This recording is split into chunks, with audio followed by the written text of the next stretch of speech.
Welcome back to another video. तो आज हम लोगों ने क्लास 8 का जो चैप्टर नंबर 10 था वो पढ़ रहे थे, उसके बारे में हम लोग पढ़ेंगे, अच्छे से रिवाइज करेंगे। अगर कोई भी कंफ्यूजन हो तो आप लोग पूछ सकते हैं। स्टोरेज के इशू की वजह से जो वीडियो बन नहीं पाई थी, अगर आपने जो प्रीवियस लेक्चर नहीं लिया तो उसे जाके देख लें, फिर नेक्स्ट आपको अच्छे से समझ आ जाएगी। ठीक है, हमने यहाँ तक पढ़ा था कि इसकी बात हो रही थी कि एक वोल्टेज है, इसकी पैमाइश के लिए एक इंस्ट्रूमेंट इस्तेमाल किया जाता है जिसे हम लोग वोल्ट मीटर कहते हैं। वोल्ट मीटर उन्होंने दिखाया हुआ है कि इसके 2 टर्मिनल्स होते हैं। उनका अगर ए टर्मिनल्स है तो उसे ए रेड कलर का होगा तो वो पॉजिटिव है, अगर बी टर्मिनल है वो नेगेटिव है तो वो ब्लैक कलर का होगा। ब्लैक बोर्ड में बताया गया it has a pointer moves over the scale, the position of the scale over on the scale tells the voltage across is connected. तो बताया गया हुआ है यहाँ के पॉजिटिव टर्मिनल की ब्लैक है और नेगेटिव टर्मिनल की इन्होंने बताया ब्लैक, और पॉजिटिव टर्मिनल की जो उन्होंने बताई गई है वो रेड है। तो आपने अब हम लोग अगर नेक्स्ट हम लोग आगे देखें चैप्टर में उन्होंने बताया गया है, इसमें डिस्कस ये हुआ है कि एक वोल्ट मीटर जो है हमेशा कनेक्ट इसके साथ होता है करेक्ट टर्मिनल, यानी टर्मिनल जो है वो बिल्कुल सही होंगे तो उसके साथ जो करंट भी है डिवाइस है वो कनेक्ट हो जाएगी। इलेक्ट्रिक करंट ये ऊपर डिवाइस में शो की गई है।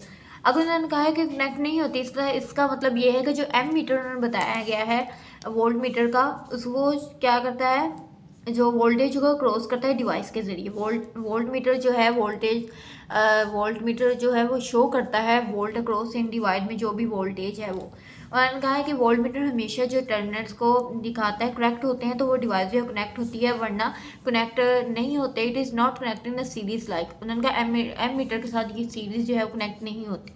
वी कैन आल्सो, उनका मैयर हम लोग कर सकते हैं इस क्रॉस, इसका कम्बिनेशन ऑफ सेल्स के साथ क्या है उससे भी हम लोग जाहिर कर सकते हैं। ठीक है, ये उन्होंने एग्जाम्पल एक बताएगी the measurement of hindrance of the flow of electric current की। उन्होंने कहा अगर हम लोग पैमाइश करें एक सर्किट इज कॉल्ड रेजिस्टेंस, तो ये सर्किट रेजिस्टेंस की डेफिनेशन है, आपने इसे अच्छे से कर लेना है, ये बहुत ज़्यादा इंपॉर्टेंट है। जैसे पीछे हो गया वोल्ट मीटर हो गया, वोल्टेज हो गया, एम मीटर हो गया, करंट हो गया, करंट सर्किट की जितनी भी डेफिनेशन है शॉर्ट क्लास से चैप्टर बहुत बहुत ज़्यादा इंपॉर्टेंट है, जिसे कहते हैं वेरी वेरी इंपॉर्टेंट। ये डेफिनेशन आती रहती है 9th में, फर्स्ट ईयर में, सेकंड ईयर में, बहुत ज़्यादा इंपॉर्टेंट। ठीक है, उसके बाद ये उन्होंने बताया रेजिस्टेंस जो है इसे पैमाइश करने के लिए हम लोग ओम्स यूज़ करते हैं। ये सिंबल, इसका सिंबल क्या है, ग्रीक में ओमेगा इसे कहते हैं। ओमेगा इस शक्ल का, इसकी दिखने में इस तरह का होता है।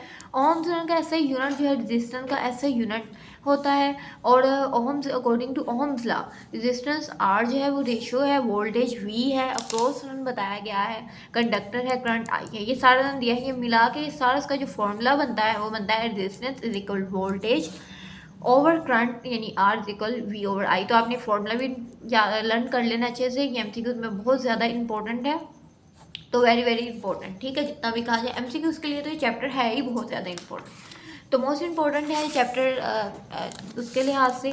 तो नेक्स्ट अब हम लोगों ने अपना साथ ही ये जो हमने कवर किया है अपने वोल्टेज एंड रेजिस्टेंस, तो उसका हम साथ इलेक्ट्रिक पावर भी करेंगे। तो आपने मेरी वीडियो का एंड तक देखना, अच्छे से देखना, ताकि मैं ये भी चैप्टर जो है जल्दी से कवर अप करा। ठीक है, नेक्स्ट अब हम लोग पढ़ने वाले हैं इलेक्ट्रिक पावर, यानी इलेक्ट्रिकल पावर क्या होती है। ये एक ऐसी डिवाइस, ऐसी चीज़, यानी डिवाइस कह लें कि ऐसी एक बैटरी टाइप होती है जो हमारे फैंस में यूज़ होती है, ब्लेंडर्स होते हैं वो ग्राइंडर्स टाइप जिन्हें हम कहते हैं, हेयर ड्रायर्स में यूज़ होती है, कंप्यूटर वॉशिंग मशीन्स में यूज़ होती है।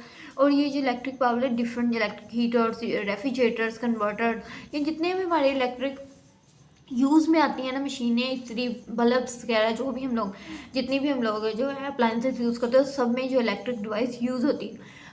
जाहिर सी बात है अगर आप लोग उसमें वो इलेक्ट्रिक डिवाइस होगी तो ही आप लोग कोई भी चीज़ है जो वो अच्छे से कवर अप कर पाएंगे। कोई भी चीज़ आपने जो यूज़ करनी है, किसी मोबाइल को चार्ज करना है, कि आपने कपड़े कोई धोने हैं, वॉश करने हैं, आपने कोई भी काम जो यूज़ करना है उसके लिए आपको जो इलेक्ट्रिक पावर है वो मस्ट इम्पोर्टेंट है। इलेक्ट्रिक पावर एक उनका एक ऐसा रेट है डिवाइस का, एक ऐसी डिवाइस का रेट है जो कन्वर्ट हो जाता है इलेक्ट्रिक एनर्जी से into one form to another, यानी electrical power is the rate at which the device electrical converts electrical energy into another form of energy. Energy का तो यही है कि एक फॉर्म से दूसरी फॉर्म में ये जो है तब्दील हो जाती है, लेकिन ना ये इसे तबाह किया जा सकता है और ना ही इसे यानी ख़त्म किया जा सकता है, बल्कि इसे इलेक्ट्रिक पावर ये एक शक्ल से दूसरी शक्ल जो है कन्वर्ट हो जाए, ना ही क्रिएट की जाती। इट्स यूनिट इज, इसका यूनिट्स क्या है, इसका यूनिट है वाट। तो ये आपने अच्छे से जो है जो इंपॉर्टेंट मैं आपको एमसीक्यूज बता रही हूँ भी आपने लर्न करते जाने हैं। तो ये watt, it is, its unit is watt, is very very important. ठीक है,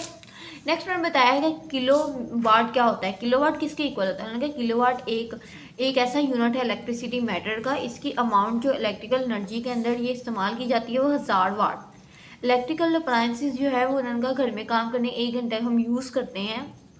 इलेक्ट्रिकल एनर्जी जो यूज़ की जाती है घरों में वो बताई गई हैं कि इसके अंदर ये जो है वो यूज़ किया जाता है, इलेक्ट्रिकल पावर की डिवाइस जो यूज़ होती है, ठीक है। उसके अंदर उन्होंने टॉपिक जो है वो dangers of overloading and show circuit, उन्होंने कहा है जो खतरे के ओवरलोड होने की वजह से जो सर्किट जो है तबाह होते हैं उसका खतरा है वो नीचे आपको बताए गए हैं। उसके बाद ये जो सेकंड टॉपिक है उन्होंने बताया गया है ओवरलोड और ज़्यादा यानी शॉर्ट सर्किट की वजह से जो आपका नन का सबब बनता है कि वायर जो होती है वो जल जाती है, यानी गर्म हो जाती है, मेल्ट हो जाती है, पिघल जाती है, insulation and lead a fire. तो इसका मतलब ये होता है कि जलने का सबब बनती है। समटाइम इस तरह होता है कि शॉर्ट सर्किट की वजह से घर की कुछ वायर्स होती हैं उड़ जाती हैं, वो आग लग जाती है। तो इसमें फर्स्ट ये होता है कि इसकी तारें जो हैं गर्म होनी शुरू होती हैं, गर्म होने के बाद वो पिघलने की वजह से वो जल जाती हैं, सारा फायर होता है। इसके वजह से सारी आपकी जो वायरिंग होती है, जो एरिया तो सारा जल जाता है। इसकी वजह से इलेक्ट्रिकल बर्न्स होता है, यानी इलेक्ट्रिकल सर्किट की वजह से ये जल जाता है। डैमेज होती है आपके अप्लायंसेस, अगर आपने कोई सैंडविच मेकर, कोई वॉशिंग मशीन इस टाइप की लगाई है तो वो भी ख़राब हो जाएगी। उन्होंने कहा है कि सबसे ज़्यादा नुकसान आपकी होम अप्लायंसेस का होता है जो किसकी वजह से जल रही हैं, इलेक्ट्रिक सिस्टम की वजह से जल रही। अगर उन्होंने कहा इस ऑर्डर का आप लोग इस खतरे से बचना चाहते हैं ओवरलोडिंग के, शॉर्ट सर्किट, तो आपको सेफ्टी क्या अपनानी चाहिए, आपको अपनी हिफाजत करनी चाहिए। लाइक अर्थ वायर यानी कोई भी जो करंट वगैरह है, fuse, circuit breakers are use in household electric वाले, उनका अच्छे तरीके से आपको अपनी हिफाजत में रखनी चाहिए इसे, ताकि आपका अच्छे से वो आप लोग उसे महफूज रहें, ठीक है। हम लोगों ने इलेक्ट्रिकल पावर के बारे में भी अच्छे से डिस्कस कर लिया। मैंने आपको वोल्टेज डिफरेंस का जो हाफ टॉपिक था वो भी कवर करवा दिया, और हम लोगों ने ये भी पढ़ ली इसकी डेफिनेशन डिफरेंस को भी कर ली। मीन्स के हमारे पेज कितने लगे, हमने अर्थ एंड फ्यूज़ के बारे में पढ़ना है, उसके बाद फ्यूज़ एंड इस यूजेस, और ये चैप्टर भी है जो अभी कंप्लीट नहीं हुआ, अभी तो पढ़ा है इसको यूजर इलेक्ट्रोमैग्नेटिक। मीन्स के इसका ये भी मैं कल तक आपको जो कवर करवा दूँगी, तब करवाऊंगी जब आप मेरी वीडियो को ज़्यादा लाइक करेंगे, शेयर करेंगे। So keep supporting, keep loving master channel को ज़्यादा सब्सक्राइब करें and keep supporting. So take care and अल्लाह हाफिज़।